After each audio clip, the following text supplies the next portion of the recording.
Booby traps. A device or setup that is intended to kill, harm, or surprise a person or animal, unknowingly triggered by the presence or actions of the victim.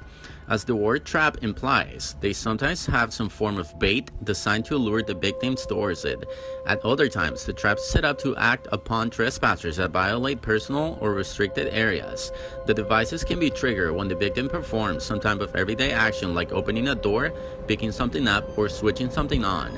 Here I have a list of the worst booby traps in the history of war.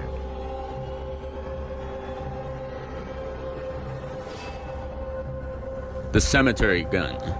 In the 18th and 19th centuries, grave robbing was a serious problem in Great Britain and the United States.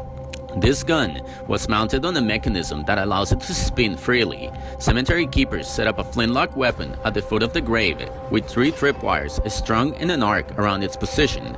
A prospective grave robber stumbling over the tripwire in the dark would trigger the weapon, shooting him in the face, much to his own misfortune. Grave robbers evolved to meet this challenge. Some would send women posing as widows, carrying children, and dressed in black to case the gravesites during the day and report the locations of the cemetery guns and other defenses.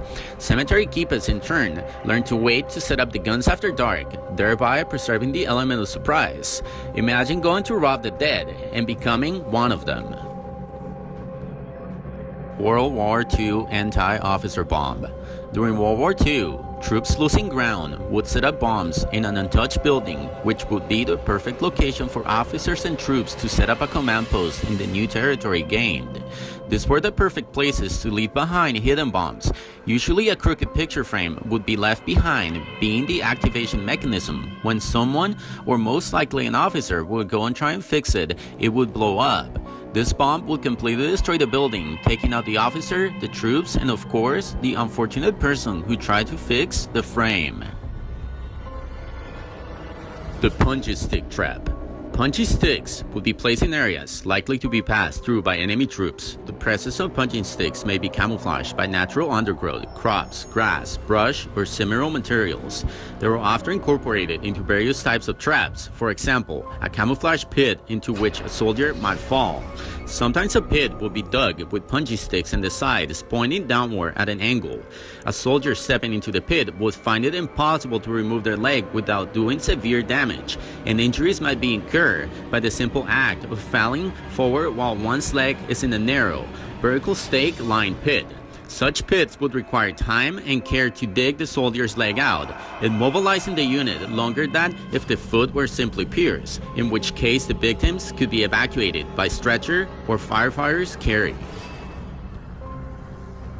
Once again, grave robbing was a bit of a problem after the American Civil War. Fortunately, a couple of inventors had a solution. It involved a system of triggers and springs that detonates an explosion of lead balls if the casket lid is open after burial. Despite its name, the coffin torpedo is more comparable to a landmine than an underwater missile.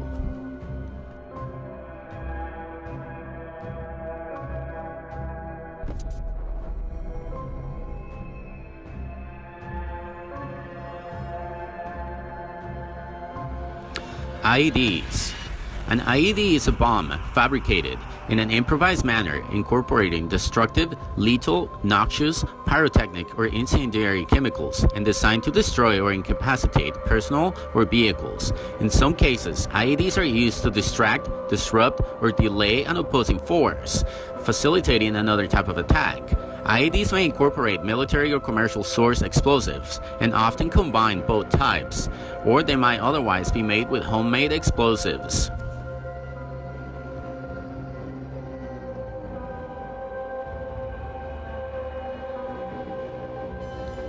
Snake pits. This is exactly what it sounds like. Viet Cong guerrillas would often carry bamboo pit vipers in their packs to hopefully kill anyone who searches through them.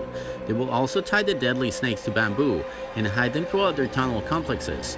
When the bamboo was released, so was the snake right onto the enemy. The snakes were nicknamed 3-step snakes because 3 steps was all you could make before the venom kills you. US tunnel rats had to be specially trained to navigate and disarm these traps. Thanks for watching. Don't forget to subscribe and hit the bell right beside it so you'll be notified when I post a new video. Once again, thanks.